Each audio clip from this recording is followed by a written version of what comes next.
আমার একল অকল দুই কুল গেল আমার ললিত নাভ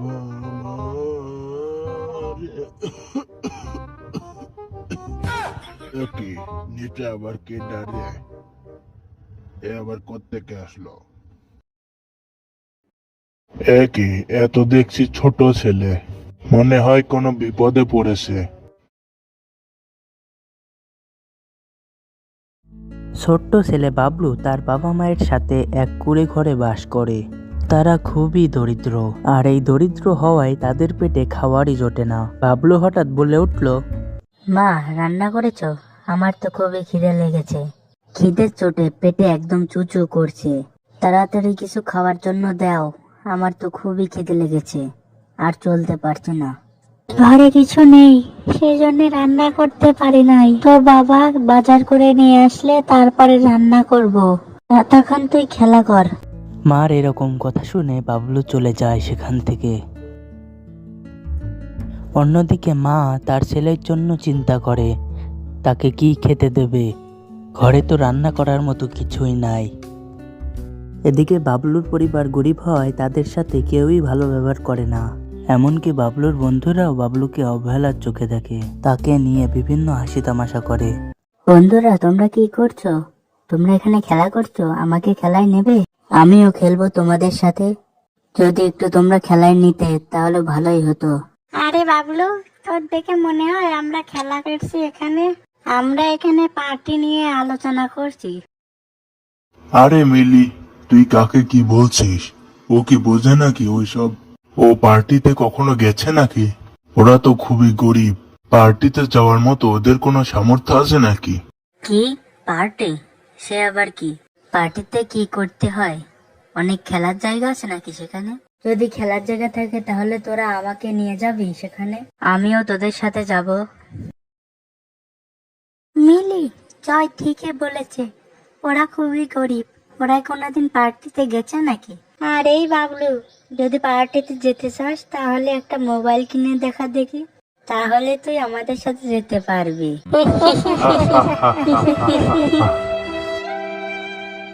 বন্ধুদের এরকম কথাতে সে রাগ করে চলে যায় এবং সে ভাবে একটা মোবাইল না কেনা পর্যন্ত সে কারোর সামনে মুখ দেখাবে না। আর তাই সে মার কাছে আবারও চলে যায়। আজ পর্যন্ত সে মার কাছে কোনো দাবি করেনি, আর তাই সে মার কাছে আজকে মোবাইলের দাবি করতে এসেছে। মা, আমি আজ পর্যন্ত তোমার কাছে কোনো কিছু চাইনি, কিন্তু আজকে একটা জিনিস তোমাকে দিতেই হবে। আমাকে একটা ফোন তোমাকে কিনে দিতেই হবে। মোবাইল ফোন কিনে দিলে আমি পার্টিতে যেতে পারবো, না হলে যেতে পারবো না। তুমি একটা মোবাইল ফোন কিনে দাও। কি কি বললি তুই? Mobile phone? এদিকে আমরা না খেতে পেয়ে মরে যাচ্ছি, আর মোবাইল ফোন, তাই না? মোবাইল ফোন তোমাকে একটা কিনে দিতেই হবে আমাকে, না হলে আমি পার্টিতে যেতে পারবো না। তুমি যদি মোবাইল ফোন না কিনে দাও তাহলে আমি বাড়ি ছেড়ে চলে যাব। কিন্তু বেয়াদব ছেলে, কি বললি তুই? যা, বাড়ির থেকে এখন দূর হয়ে যা, যা।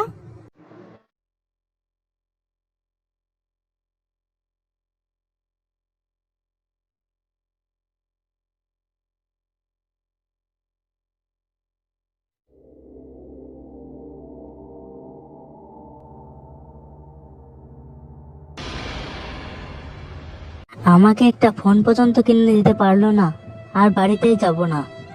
ভয় জঙ্গলে জঙ্গলে ঘুরিয়ে বেড়াবো, তাও বাড়িতে ফিরবো না। সামান্য একটা মোবাইল পর্যন্ত আমাকে কিনে দিতে পারলো না। আমাকে কেউ ভালোবাসে না। এই বলে সে জঙ্গলের দিকে রওনা দিল।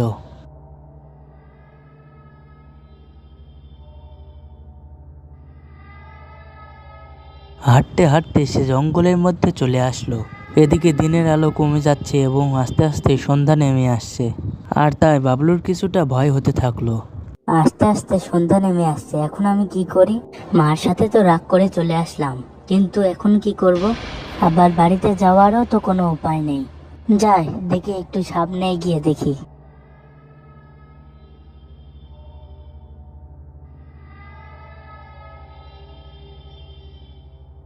আমার একল অকল দুই কুল গেল আমার ললির নাম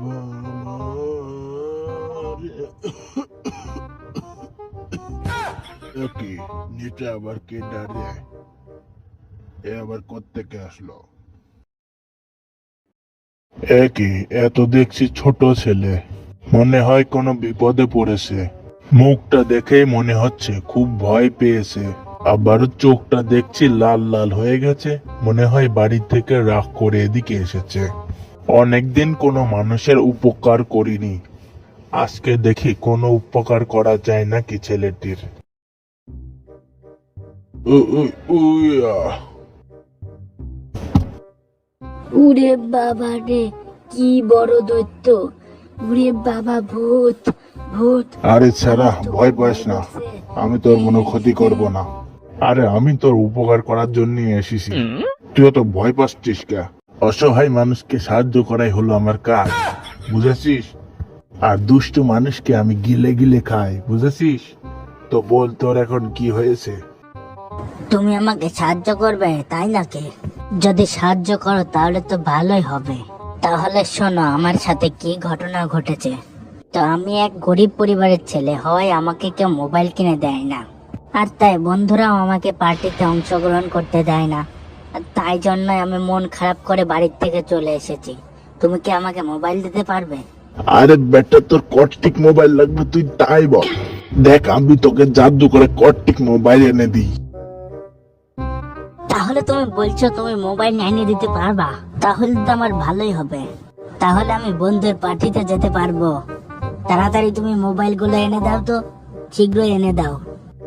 হ্যাঁ দিব্যদ্দ, দাঁড়া, তার আগে আমাকে কিছু মন্ত্র বলতে হবে, তুই একটু সরে গিয়ে দাঁড়া। ওম ক্লিং ব্লিং টট টট টট টট।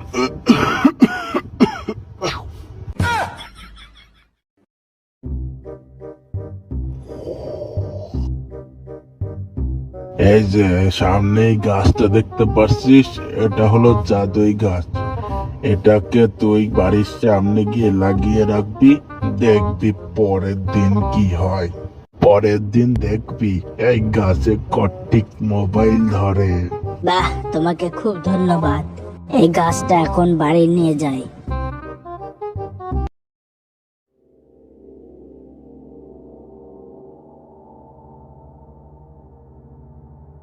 কিছুক্ষণ পর বাবলু ভূতের দেওয়া গাছটি বাড়িতে নিয়ে আসে এবং বাড়ির এক পাশে সে গাছটিকে পুঁতে রাখে।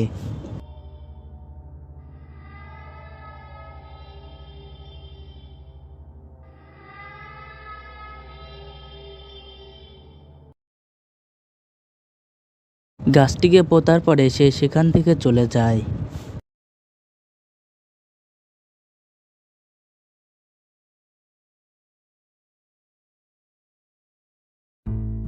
বাবলু চলে যাওয়ার পরে গাছটি আস্তে আস্তে বড় হতে থাকে।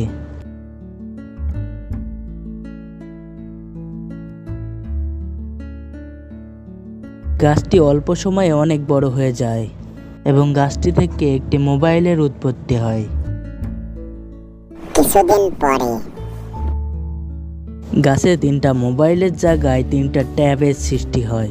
মোবাইলের থেকে ট্যাবের দাম 1000 গুণ বেশি। গাছে এরকম ট্যাব ধরা দেখে বাবলু আনন্দের সাথে নাচতে থাকে।